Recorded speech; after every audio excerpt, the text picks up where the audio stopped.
যিবোৰ মহিলাই নিজৰ স্বামীৰ সৈতে শয়নকক্ষত নুশুৱে নাইবা স্বামীক নিজৰ সৈতে শুবলৈ নিদিয়ে নাইবা নিজৰ স্বামীৰ সৈতে সম্বন্ধ নকৰে, তেনেকুৱা মহিলাসকলে পিছত পস্তাব লগা হয়। এনেকুৱা কিয় হয় আৰু পিছত তেওঁলোকে কিয় পস্তাবলগীয়া হয়? সাধাৰণতে কোৱা হয় যে স্বামী স্ত্ৰীয়ে বেলেগ বেলেগকৈ শুব লাগে, কিন্তু আপুনি এইটো শুনি আচৰিত হৈ যাব যে স্বামী স্ত্ৰীয়ে একেলগে শয়ন কৰাটো প্ৰয়োজনীয় নেকি, নাইবা তেওঁলোকে বেলেগ বেলেগকৈ শুব নালাগে নেকি? আহক এই কথাখিনি এটা সৰু কাহিনীৰ মাধ্যমত জানি লওঁ। প্ৰিয় দৰ্শক, আছামিজ এষ্ট্ৰলজীলৈ আপোনাক স্বাগতম জনাইছোঁ। মই এষ্ট্ৰলজাৰ ধীৰাজ শৰ্মা। ভিডিঅ'টো শ্বেয়াৰ কৰি দিব আৰু কমেণ্টত লিখিব হৰ হৰ মহাদেৱ, জয় মা লক্ষ্মী। প্ৰিয় দৰ্শক, যদি আপোনাৰ ব্যক্তিগতভাৱে কিবা সমস্যা হৈ আছে তেনেহ'লে ভিডিঅ'ৰ স্ক্ৰীণত দিয়া নাম্বাৰত আমাৰ সৈতে যোগাযোগ কৰিব। আমি আপোনাৰ সমস্যাসমূহ সমাধান কৰিবলৈ চেষ্টা কৰিম। এতিয়া হওক ভিডিঅ'ৰ পৰৱৰ্তী অংশলৈ যাওঁ। এবাৰ দেৱৰ্ষি নাৰদে নাৰায়ণ নাৰায়ণ জপ কৰি পৃথিৱীলোক ভ্ৰমণ কৰি আছিল। তেতিয়াই তেওঁ দেখিলে যে এজন মানুহে ৰাতি বহুত খৰধৰকৈ জংঘলৰ মাজলৈ গৈ আছিল। দেৱৰ্ষি নাৰদে সেই মানুহজনক তেনেকৈ যোৱা দেখি আচৰিত হৈ গ'ল। নাৰদে ভাবিবলৈ ধৰিলে যে ইমান ৰাতি য'ত মানুহবোৰে নিজৰ নিজৰ ঘৰত সোমাই শুই আছে, সেই সময়ত এই মানুহজনে জংঘলৰ মাজলৈ কি কৰিব গৈছে। এনেকৈ ভাবি দেৱৰ্ষি নাৰদে সেই মানুহজনক অনুসৰণ কৰিব ধৰিলে। সেই মানুহজনে আগে আগে গৈ আছিল আৰু দেৱৰ্ষি নাৰদে আকাশমাৰ্গেৰে তেওঁ অনুসৰণ কৰি পিছে পিছে গৈ আছিল। কিছুদূৰ যোৱাৰ পিছত সেই মানুহজনে জংঘলৰ মাজত এটা জুপুৰি ঘৰৰ সন্মুখত ৰৈ গ'ল, য'ত এজনী অত্যন্ত সুন্দৰী স্ত্ৰী জুপুৰি ঘৰটোৰ বাহিৰত ৰৈ আছিল। সেই সুন্দৰী মহিলাজনীয়ে মানুহজনৰ ফালে চাই ক'বলৈ ধৰিলে, হে স্বামী, মই কেতিয়াবাৰে পৰা আপোনাক অপেক্ষা কৰি আছিলোঁ, ইমান দেৰি কিয় হ'ল? সেই মানুহজনে ক'বলৈ ধৰিলে, হে প্ৰিয়ে, আজি মোৰ পত্নীয়ে অলপ দেৰিকৈ শুইছিল, সেয়েহে অহাত কিছু পলম হ'ল। তেতিয়া সেই মহিলাজনীয়ে ক'বলৈ ধৰিলে, একো কথা নাই, মোৰ স্বামীও অলপ আগতেই শুইছে, কিন্তু মই তোমাতকৈ অলপ আগতে ইয়াত আহি পাইছোঁ। দেৱৰ্ষি নাৰদে এইবোৰ দেখি আৰু শুনি আচৰিত হৈ গ'ল। ইয়াৰ পিছত সেই মহিলাগৰাকীয়ে ক'বলৈ ধৰিলে, ব'লা এতিয়া আমি জুপুৰিটোৰ ভিতৰলৈ যাওঁ আৰু জীৱনৰ আনন্দ উপভোগ কৰোঁ। এইদৰে কৈ দুয়োজনে জুপুৰি ঘৰটোৰ ভিতৰলৈ সোমাই গ'ল। এইবোৰ দেখি দেৱৰ্ষি নাৰদে ভাবিবলৈ ধৰিলে, পৃথিৱীলোকত স্ত্ৰী পুৰুষৰ বিবাহ হৈ গৈছে, তাৰপিছতো তেওঁলোকে নিজৰ জীৱনসংগীক প্ৰতাৰণা কৰি আছে। এওঁলোকৰ লাজ সন্মান একো নাই আৰু একো ভয় নাই। স্বামী নাইবা স্ত্ৰীৰ সৈতে বিশ্বাসঘাত কৰাটো কিমান পাপ। এই ঘটনাটো দেখা পাই দেৱৰ্ষি নাৰদৰ মনলৈ বিভিন্ন ধৰণৰ প্ৰশ্ন আহিবলৈ ধৰিলে। এই প্ৰশ্নবোৰৰ উত্তৰ জানিবলৈ দেৱৰ্ষি নাৰদে কৈলাশ পৰ্বতলৈ গ'ল আৰু তাত গৈ ভগৱান শিৱৰ ওচৰত উপস্থিত হ'ল। কৈলাশ পৰ্বতত উপস্থিত হোৱাৰ পিছত দেৱৰ্ষি নাৰদক ভগৱান শিৱই ক'লে, দেৱৰ্ষি নাৰদ, তোমাক স্বাগতম জনাইছোঁ। আজি হঠাতে কৈলাশ পৰ্বতত কি কাৰণত উপস্থিত হৈছা?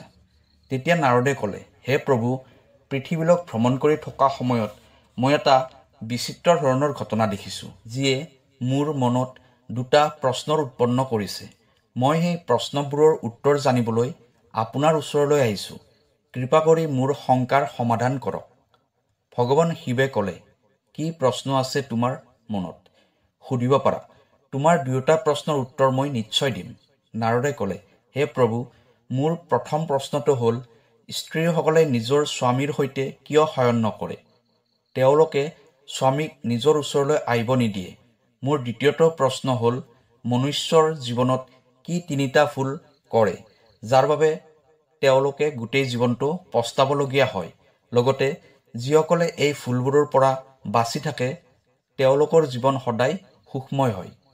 ভগৱান শিৱে ক'লে, দেৱৰ্ষি নাৰদ, আজি তুমি উত্তম প্ৰশ্ন কৰিছা, যিটো সমস্ত মানৱ জাতিৰ কল্যাণৰ বাবে অত্যন্ত মহত্বপূৰ্ণ হয়।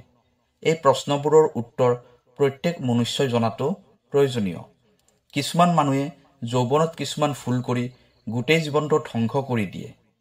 এতিয়া মই তোমাক এটা জ্ঞানবৰ্ধক কাহিনীৰ মাধ্যমত এই প্ৰশ্নবোৰৰ উত্তৰ দিম। এই কাহিনীটো মনোযোগেৰে শুনা। নাৰদে ক'লে, হে প্ৰভু, কৃপা কৰি সেই কাহিনীটো কওক। মই প্ৰতিশ্ৰুতি দিছোঁ যে এই কাহিনীটো মই আৰম্ভণিৰ পৰা শেষলৈকে মনোযোগেৰে শুনিম আৰু সমস্ত পৃথিৱীলোকত ইয়াৰ প্ৰচাৰ কৰিম। তাৰপিছত ভগৱান শিৱই কাহিনীটো ক'বলৈ আৰম্ভ কৰিলে। এখন ধুনীয়া নগৰত এজন সাধাৰণভাৱে জীয়াই থকা এজন খেতিয়কে বাস কৰিছিল, যাৰ এজন পুত্ৰ সন্তান আছিল। তেওঁৰ নাম সোৱান আছিল। খেতিয়কজন ধনৱান আছিল, কাৰণ তেওঁ খেতিপথাৰত বহুত পৰিশ্ৰম কৰিছিল। তেওঁৰ শস্য সদায় ভাল হৈছিল। তেওঁ কিছু পৰিমাণৰ শস্য বজাৰত বিক্ৰী কৰিছিল, যাৰ দ্বাৰা তেওঁ বহুত পৰিমাণৰ টকা পইচা উপাৰ্জন কৰিছিল। কিছু পৰিমাণৰ টকা পইচা তেওঁ ঘৰতে ৰাখি থৈছিল আৰু শেষত নিজৰ প্ৰয়োজন অনুসৰি খৰচ কৰিছিল। খেতিয়কজনে তেওঁৰ পুত্ৰ সোৱানক বহুত মৰম কৰিছিল আৰু তেওঁক অধিক পৰিমাণে স্বাধীনতা দিছিল।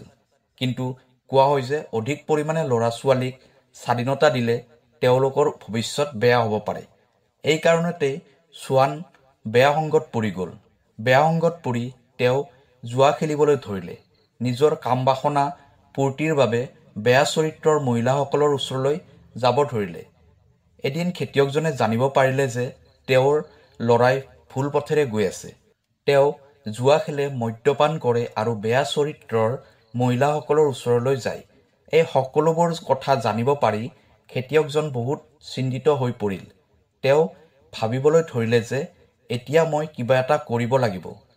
যদি মই তাৰ বিবাহ কৰাই দিওঁ, তেতিয়া হয়তো তাৰ পত্নীয়ে তাৰ বেয়া স্বভাৱবোৰ সলনি কৰি দিব পাৰে।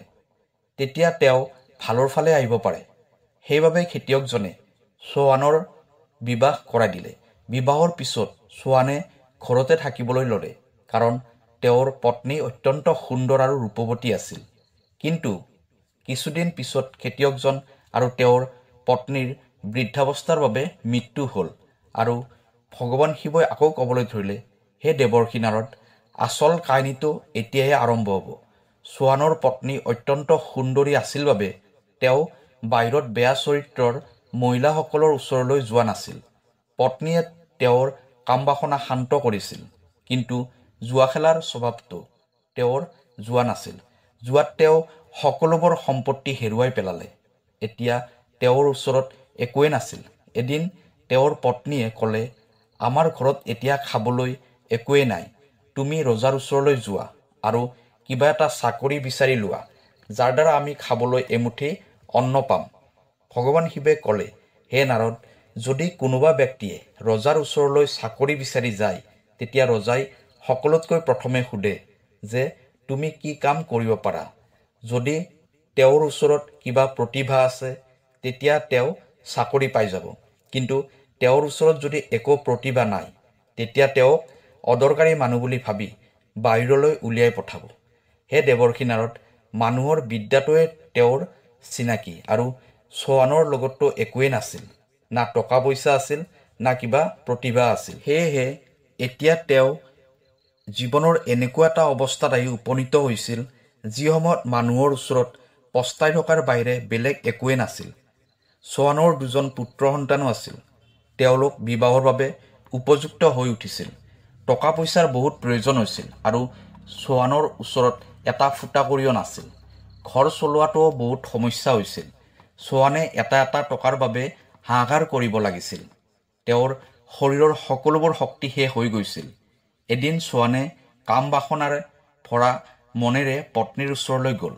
তেতিয়া তেওঁৰ পত্নীয়ে ক'লে, এই সংসাৰত মানুহৰ বাবে সকলোতকৈ ডাঙৰ সুখ কেৱল কাম বাসনা নহয়। অসহায় মানুহক সহায় কৰাটোও এটা সুখেই হয়। যিবোৰ মানুহ কাম বাসনাৰ বাবে অন্ধ হৈ পৰে, তেওঁলোক ধ্বংস হৈ যায়। তাৰপিছত সোৱানৰ পত্নীয়ে আকৌ ক'বলৈ ধৰিলে, হে স্বামী, এতিয়া মই তোমাক 3টা ভুলৰ কথা ক'বলৈ ওলাইছোঁ। এইখিনি কথা বহুত গুৰুত্ব দি শুনিবা, কাৰণ মানুহে এই 3টা ভুল প্ৰায়ে কৰে। কিছুসংখ্যক মানুহে এই ভুলটো অজানিতে কৰে আৰু কিছুসংখ্যক মানুহে জানি বুজি কৰে। কিন্তু যি মানুহে এই ভুলবোৰ কৰে, তেওঁলোকে সম্পূৰ্ণভাৱে ধ্বংস হৈ যায়। প্ৰথম ভুলটো হ'ল, যিয়ে জীৱনৰ আৰম্ভণিতে ভাল শিক্ষা তথা ভাল বিদ্যা শিকি নলয়, তেওঁ তেওঁৰ জীৱনত তথা কেৰিয়াৰৰ ক্ষেত্ৰত বিভিন্ন ধৰণৰ সমস্যাৰ সন্মুখীন হ'ব লগা হয়। আপোনাৰ এইটো ভুলে আপোনাক গোটেই জীৱন সমস্যাত পেলাব পাৰে। দ্বিতীয় ভুলটো হ'ল কাৰ্যবোৰ পেলাই থোৱাৰ অভ্যাস। যদি আপুনি আপোনাৰ যৌৱনকালতে যিকোনো কাম কৰাৰ ক্ষেত্ৰত অৱহেলা কৰে তথা সকলো কামতে এলাহ ভাৱটো আহে আৰু সময়ৰ সঠিকভাৱে ব্যৱহাৰ নকৰে, তেতিয়া ইয়াৰ পৰিণাম এইটোৱে হয় যে আপুনি আপোনাৰ লক্ষ্যত উপনীত হ'বলৈ বহুত সমস্যাৰ সন্মুখীন হ'ব লগা হয়। তৃতীয় ভুলটো হ'ল বেয়া সংগত পৰা। যদি আপুনি যৌৱনকালতে বেয়া সংগত পৰি যায় আৰু বেয়া স্বভাৱবোৰ আপুনি আয়ত্ব কৰি লয় আৰু বেয়া স্বভাৱবোৰ আপোনাৰ অভ্যাসত পৰিণত কৰি লয়, ইয়ে আপোনাৰ ভৱিষ্যতৰ উন্নতিত বহুত বাধা প্ৰদান কৰিব আৰু আপোনাক ধ্বংসৰ ফালে লৈ যাব। আৰু সকলোতকৈ গুৰুত্বপূৰ্ণ কথা, যদি আপুনি মানসিক আৰু শাৰীৰিক ক্ষেত্ৰত দেহৰ একো যত্ন নলয়, তেতিয়া সময়ৰ লগে লগে আপুনি বিভিন্ন ধৰণৰ বেমাৰৰ চিকাৰ হ'ব। সেয়েহে নিজৰ দেহৰ যত্ন লোৱাটো অত্যন্ত আৱশ্যক হয়। ছোৱানৰ পত্নীয়ে আকৌ ক'বলৈ ধৰিলে, হে স্বামী, আপুনি জীৱনৰ আৰম্ভণিটোৱে বেয়া ধৰণে কৰিছে, সেইবাবে আজি আমি এইবোৰ সমস্যাৰ সন্মুখীন হ'ব লগা হৈছে। মই তোমাৰ সৈতে এতিয়া কাম বাসনা কৰিব নিবিচাৰোঁ, মই তোমাৰ সৈতে এতিয়া শুব নিবিচাৰোঁ। এতিয়া আমাৰ বয়সো আধাতকৈ বেছি হৈ গৈছে। মই ভগৱানৰ সেৱা কৰিব বিচাৰোঁ। ভগৱানে আমাক নিশ্চয় সহায় কৰিব। এতিয়াই আত্মাক পৰমাত্মাৰ সৈতে সংযোগ কৰাৰ উচিত সময়। বাল অৱস্থা অৰ্থাৎ যৌৱনলৈ জীৱন ব্ৰহ্মচাৰী হয়। ব্ৰহ্মচাৰীৰ পিছত মানুহে বিবাহ বান্ধোনত সোমায়। বিবাহৰ পিছত সন্তানৰ কামনা কৰে। পুত্ৰ সন্তান জন্ম হোৱাৰ পিছত বোৱাৰীৰ কামনা কৰে। তাৰ পিছত বৃদ্ধ অৱস্থা হয় আৰু আগৰ সেই ব্ৰহ্মচাৰী জীৱনলৈ ঘূৰি যায়, য'ৰ পৰা তেওঁ বিবাহিত জীৱনলৈ আহিছিল। সেয়েহে ব্ৰহ্মচাৰী জীৱনলৈ ঘূৰি যোৱাটোৱে উচিত হয়। যিদৰে তুমি যুৱ অৱস্থাটো ধ্বংস কৰিছা, ঠিক সেইদৰে বৃদ্ধা অৱস্থাটো ধ্বংস নকৰিবা। পূজা পাঠ ভজন কীৰ্তন কৰা। মই এতিয়া জীৱনটো ধ্বংস হ'বলৈ নিদিওঁ। এতিয়া আমাৰ দুয়োজনৰে এটাই লক্ষ্য, নিজৰ সন্তানৰ বিবাহ কৰাই দিয়া। তুমি কাম বাসনা ত্যাগ কৰি পৰিশ্ৰম কৰাৰ ওপৰত গুৰুত্ব দিয়া। এদিন ভগৱানে আমাৰ প্ৰাৰ্থনা নিশ্চয় শুনিব। ভগৱান শিৱে আকৌ ক'বলৈ ধৰিলে, হে দেৱৰ্ষি নাৰদ, সেই ছোৱানৰ পত্নীয়ে ঠিকেই কৈছিল। যিয়ে মোৰ সৈতে সঁচা হৃদয়েৰে সংযোগ হয়, তেওঁৰ কেতিয়াও একো সমস্যা নহয়। তাৰপিছত এদিন ছোৱানৰ পত্নীয়ে এগৰাকী বৃদ্ধ মহিলাক লগ পালে। সেই বৃদ্ধ মহিলাগৰাকীয়ে ছোৱানৰ পত্নীক তেওঁৰ সকলোবোৰ ধন সম্পত্তি অৰ্পণ কৰিলে আৰু তেওঁলোকৰ ঘৰতে থাকিবলৈ ল'লে। বৃদ্ধ মহিলাগৰাকীয়ে ক'বলৈ ধৰিলে, মোৰ কোনো সন্তান নাই, তুমিয়ে মোক ভৰণ পোষণ দিয়া। মোক কেৱল দুসাঁজ খাবলৈ দিলেই হ'ব, এইখিনিয়ে মোৰ বাবে বহুত। তাৰপিছত বৃদ্ধ মহিলাগৰাকীয়ে ছোৱানৰ ঘৰতে থাকিবলৈ ল'লে আৰু তেওঁলোকৰ জীৱনত সুখ শান্তিবোৰ ঘূৰি আহিল। ছোৱানে নিজৰ দুয়োজন ল'ৰাৰে বিবাহ কৰাই দিলে আৰু হাঁহি আনন্দৰে গোটেই পৰিয়ালটো থাকিবলৈ ল'লে। ভগৱান শিৱে ক'বলৈ ধৰিলে, হে দেৱৰ্ষি নাৰদ, সেই বৃদ্ধ মহিলাগৰাকী ধন টকা পইচাৰে ছোৱানৰ পৰিয়ালটো ধনী হৈ গ'ল। কিন্তু ছোৱান আকৌ ভুল পথেৰে যাবলৈ ধৰিলে। তেওঁৰ পত্নীয়ে তেওঁৰ লগত শুবলৈ মানা কৰি দিলে আৰু যিকোনো দাম্পত্য জীৱনৰ সম্বন্ধ কৰাত বাধা দিছে। সেইবাবে ছোৱানে এটা ভুল পথ বাছনি কৰিলে, যিটো তেওঁৰ বাবে বহুত হানিকাৰক হয়। ছোৱানে অন্য এগৰাকী স্ত্ৰীৰ প্ৰেমজালত ফচি গ'ল, কাৰণ তেওঁৰ পত্নীয়ে তেওঁক লগত শুব নিদিয়ে, লগতে শাৰীৰিক বাসনাবোৰ শান্ত কৰাৰ একো উপায় দিয়া নাই। বাসনাত পীড়িত হৈ ছোৱানে ৰাতি পত্নী শুই থকাৰ পিছত গাঁৱৰ বাহিৰত এটা জুপুৰি ঘৰত এজনী মহিলাক লগ কৰে আৰু তেওঁলোকে শাৰীৰিক সম্বন্ধ কৰে। ইয়াৰ পিছত দুয়োজনে নিজৰ নিজৰ ঘৰলৈ ঘূৰি যায়। যদি স্বামীয়ে অধিক কাম বাসনাত লিপ্ত হৈ থাকি ভাল পায়, তেতিয়া পত্নীয়ে তেওঁক লাহে লাহে সঠিক পথত লৈ আহিব লাগে। তেওঁক ধাৰ্মিক কাম কাজত লিপ্ত হ'বলৈ প্ৰেৰণা দিব লাগে আৰু ভগৱানৰ ভজন কীৰ্তনত লৈ যাব লাগে, যাতে তেওঁৰ মনলৈ বেয়া চিন্তাবোৰ আৰু কেতিয়াও নাহে। পত্নী আৰু স্বামী দুয়োজনে দুয়োজনক সঠিক পথত ঘূৰাই আনিব লাগে। সেয়েহে পত্নীয়ে তেওঁৰ স্বামীক সকলো প্ৰকাৰে সন্তুষ্ট কৰি তেওঁক সঠিক পথলৈ লৈ আহিব লাগে। এইদৰে যিবোৰ স্ত্ৰীয়ে তেওঁৰ স্বামীক ভুল পথত যাবলৈ বাধা দিয়ে আৰু তেওঁৰ কল্যাণ কৰে, তেওঁৱে সমাজত সৰ্বশ্ৰেষ্ঠ বুলি প্ৰমাণিত হয়। ভগৱান শিৱে ক'বলৈ ধৰিলে, হে দেৱৰ্ষি নাৰদ, যিজন পুৰুষক তুমি জুপুৰি ঘৰটোৰ সন্মুখত এজনী মহিলাৰ সৈতে দেখা পাইছিলা, তেওঁ চোৱা নাছিল। তেওঁৰ পত্নীয়ে তেওঁৰ সৈতে শাৰীৰিক সম্বন্ধ কৰা সম্পূৰ্ণৰূপে এৰি দিছিল। পত্নীয়ে তেওঁৰ সৈতে শয়ন কৰা নাছিল আৰু তেওঁৰ বাসনাবোৰক শান্ত কৰা নাছিল। এইটো কাৰণতে চোৱানে পৰস্ত্ৰীৰ সৈতে সম্বন্ধ কৰিছিল।